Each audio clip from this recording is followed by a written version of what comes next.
The start of the Mintex National Rally Series is traditionally in Bournemouth in February. Double champion Chris Mellors again set the pace. As ever, Steve Hill was in contention, especially as the rally moved into the Hampshire forests. The now ageing Metro 6R4s are still allowed to compete in Britain's #2 rally series and do so with good effect. Welshman Tony Davies led the rally on the opening stages but finished third overall. Escort driver Mark Perrott had a somewhat less successful opening to his season. 600 miles north for round 2, the Granite City Rally in Aberdeen in March. And again, Mellors would take maximum championship points. Steve Hill's ageing Mitsubishi Galant was relegated to third spot, but he still maintained second in the championship ahead of Roger Duckworth in his unique 2.9 Scorpio engine Sierra. Scott Neil Dugan demonstrates that the shortest line isn't always the safest, and the exuberant Ayrshire soon headed for home. But the outright winner on the Granite City was Scottish Championship contender Andy Horn. So to the third of the 7-round Mintex series and the most unusual event of them all. I'm in the motorsport mad Isle of Man for the Manx National Rally. It's the fastest rally in the series with 120 all-tarmac stage miles and a magnificent entry of 100 cars. For this rally, championship leader Chris Mellors had a new co-driver, Richard Pullin, and a new livery for the Cosworth. Somehow, the Chesterfield man looked off form. As the Manx lanes got narrower, he got into further trouble and suddenly found he was on a family holiday. So that was an early departure, Chris. What happened? Bit of a problem on the Curragh stage, which was the third stage. Very narrow to start off with. The car just got out of line very slightly. I didn't think it was a problem.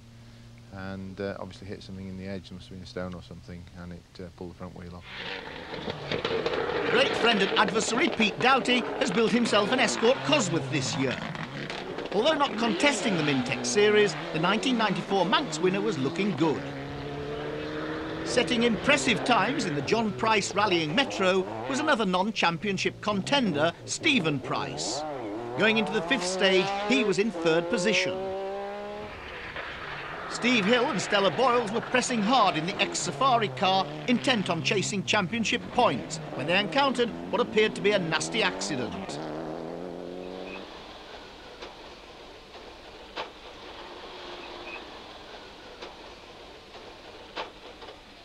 It was Stephen Price's mangled Metro which had jumped out of line.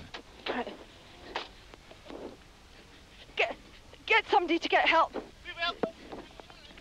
Yeah, okay. Sorry? Okay. We'll stop. They've got to stop the stage anyway. Yeah. Fortunately, both Stephen and co-driver Bill Sturrock sustained only relatively minor injuries. Unaware of the drama was Stephen's father, John, who was leading the rally he'd been trying to win for 15 years. But the Price family's luck was definitely out this weekend as Doughty took over the lead of the rally. We come to stage 6 and had a puncture halfway through and sort of drove on it and destroyed the suspension and the drive shaft, and that's us out. One of Britain's best female rally drivers, Andrea Hall, has moved up in power this year to a Sierra Cosworth and would finish 13th and lead the ladies here. The notorious Abbeylands Crossroads brought the usual low-flying antics from the top drivers. Former Motoring News Road Rally champion Bill Gwynn was making a rare appearance, but his vast experience was showing and he was well up with the leaders. His co-driver in the Subaru Impreza was former March Racing Team owner Robin Hurd, and they would finish a brilliant second.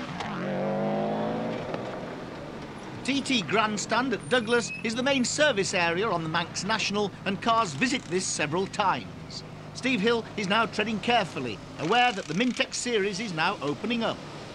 Chris Mellors, of course, is out. I'd sooner beat Chris fair and square, but I wasn't going to do it in this island, so yeah, this is the only way we can beat it. Why would you say there's such an amazing attrition rate here? I think everybody's going very quickly, and it is dry as well, and tends to sort of warp people's sense. Throwing caution to the wind. Yes. You feel invincible when you're out there. Pete Doughty had his own explanation. Well, the problem is with the Mintex boys, they only do one tarmac event a year, and they sort of like go at it head on. and just get into trouble.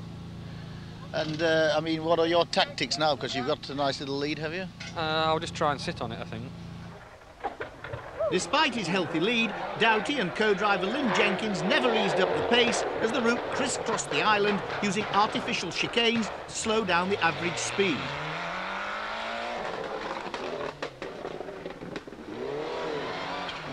Lancia Integrales are now thinner on the ground than they used to be. Steve Smith still chalks up good results despite getting rather close to the furniture on occasions. Tony Davies and Alan Cook were still having a trouble-free run and would take third place on this event and score maximum Mintex points. In the end, Doughty had it all his own way with a 2-minute lead over Bill Gwynn. It was time for celebrations and the usual waste of champagne. So a superb second Manx win for Pete Doughty. But the man who's taken over the lead in the Mintex series is behind me, Steve Hill with Stella Boyles. And the battle for the series continues in June in Mid Wales on the Kerridge National Rally.